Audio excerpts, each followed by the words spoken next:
Hello, hello, hello. Welcome back to Scotland. This absolutely beautiful, scenic, picturesque space that we are now in is none other than Loch Ness, named after the Ness River, which flows through Inverness, slightly to our northeast, kind of down that way. That's how you get there. But we are looking south by southwest, down Loch Ness, and it is a beautiful day. And I'm your host, Chris Sandeman. Welcome back. It's good to see you guys, and hopefully my data service is good, and I am actually broadcasting right now. Can't really tell.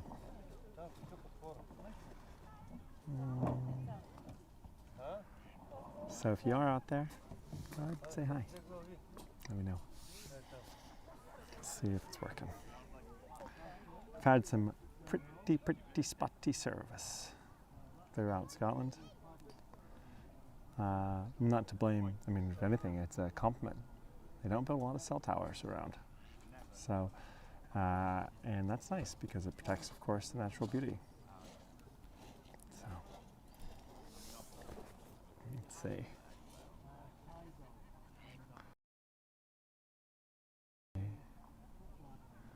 Broadcasting. I don't know. I'm not sure. I think I am. So, Loch Ness. I'm going to turn the camera around so that way you guys can have a view, just in case you see a sea monster. I'm not talking about these little guys who are hanging out, hoping for a bite, hoping for someone to drop their food.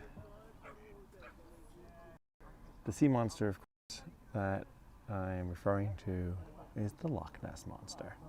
Nessie, affectionately. And she might be out there somewhere, or he, who knows, if Nessie's a boy or a girl. So, Loch Ness. It is a huge body of water. Now, it's not as big on surface area as Loch Lomond, for instance, but it is very much the deepest body of water in all of Great Britain. In fact, if you were to add up all the other lakes and ponds, all of that water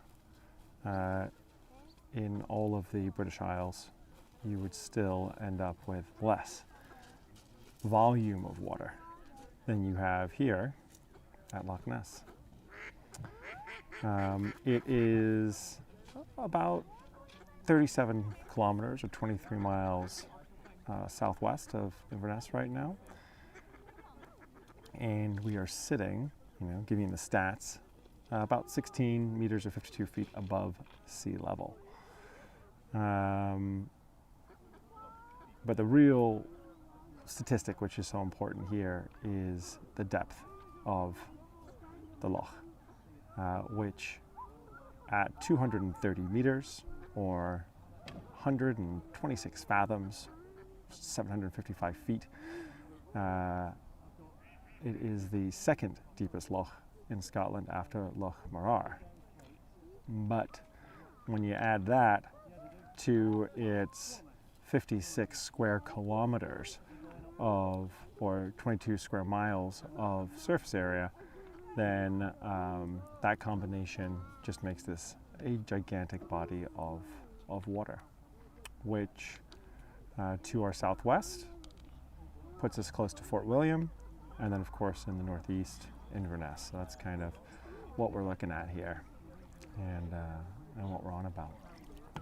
But besides this somewhat low visibility water, making it hard for you to see down into the depth because of a lot of the peat that you have in the surrounding shores, kind of reducing your visibility. It's here you can see very well. It's great. So it's a sunny day, which is a rare thing, and the see blue sky and some of the morning cloud cover burning off right now. Ultimately, the real story that we want to talk about here probably is the Loch Ness Monster. Is there a Loch Ness Monster? Is there not a Loch Ness Monster? Lots of people will swear that there is. I think a lot of people that work in Scottish tourism might argue that there could be. Apparently, the Loch Ness Monster brings in around $80 million per annum, per year, to Scotland's economy. So, I mean, that's real. 80 million is real money. So, in that way, the monster must be real, at least in some ways, right? Well, the earliest sighting of the monster goes back way to Pictish times. And you can find Pictish drawings, carvings, that show this beast with flippers in the area. But it's the first documented account that we have written down for modern times comes from St. Columba. And a chronicle documenting, it's a loud duck, documenting the Loch Ness, or some monster. Actually wasn't in the Loch, it was up in the River Ness around the corner from us. And St. Columba had come over from Ireland. He was a warrior monk to spread Christianity, to evangelize. And he came with 12 compatriots across to help convert the Picts and other peoples of Scotland. And one of his compatriots was none other than St. Trostan. St. Trostan, who we spoke about in Aberlour, who went there and, started his thing, but a colleague of St. Columba. Now, St. Columba, however, was visiting the River Ness, and he came across some local fishermen, and they said, St. Columba, this man, who we are burying right now, was attacked by a sea monster. And he'd been bitten, dragged underwater, killed. Had the body back. And St. Columba said, well, show me to where this happened. And he sends one of his colleagues into the water let's turn back to the water. What about this? He sends one of his colleagues down into the water and says, hey, swim across that River Ness, and let's see if the water beast reemerges. And sure enough, Lungna Mokomin, who was the daring gentleman who made the swim, was approached by the beast. And Columba, walking down to the water, made the sign of the cross and said, go no further. Do not touch that man. Go back at once. And according to local legend, watered down by the mists of time, the beast appeared as if it had been stopped in its tracks and then hoisted back with ropes as it fled. And clearly, Columba's men and the Picts who were there gave great thanks for what they perceived as a miracle. All right. We're talking about 565, right? So it's about 1,500 years ago. And a lot can change in historical perception after 1,500 years. Those mists of time watering down what may or may not happen. So let's fast forward to a more recent time. There have been tons of sightings and stories throughout the last hundreds of years. But eventually, this will lead to the Times, UK publication, newspaper, sending a big game hunter whose name, bear with me, was Marmaduke Weatherall. Now, Marmaduke wasn't just a big game hunter from South Africa, British, and South African. He was also an actor, silent films, director, producer. So he knew a little bit about theatrics.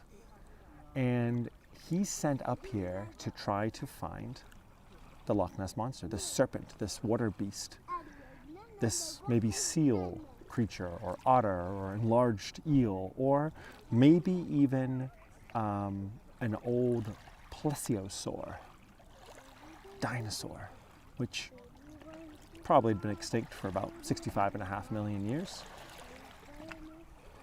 It's a long time, but maybe it had survived and was living in those deep, deep waters. I mean, 755 feet down, that's like 3/4 of the, One World Trade, Freedom Tower in New York. 3/4 of that building would be submerged in the Loch if it was there. Guys, I'm not getting any messages coming through. I don't even know if this is, I really don't know if I'm broadcasting. Let's see. I'm just gonna do a test. Let's see if it shows up on my screen. Test. Nope, I don't see it. You know what I need to do? I need to film these guys right here because this is cool, and then I'm gonna start again. Let's watch these guys. These are like volunteer fire and rescue guys.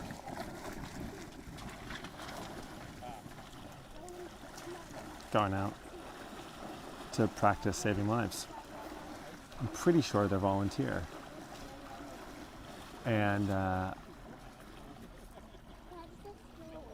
like, God bless them, Thank goodness for people like this who dedicate their time to saving lives. Well, I think there's an excellent possibility that I am not actually broadcasting right now. So I'm going to turn off and start again and see what happens.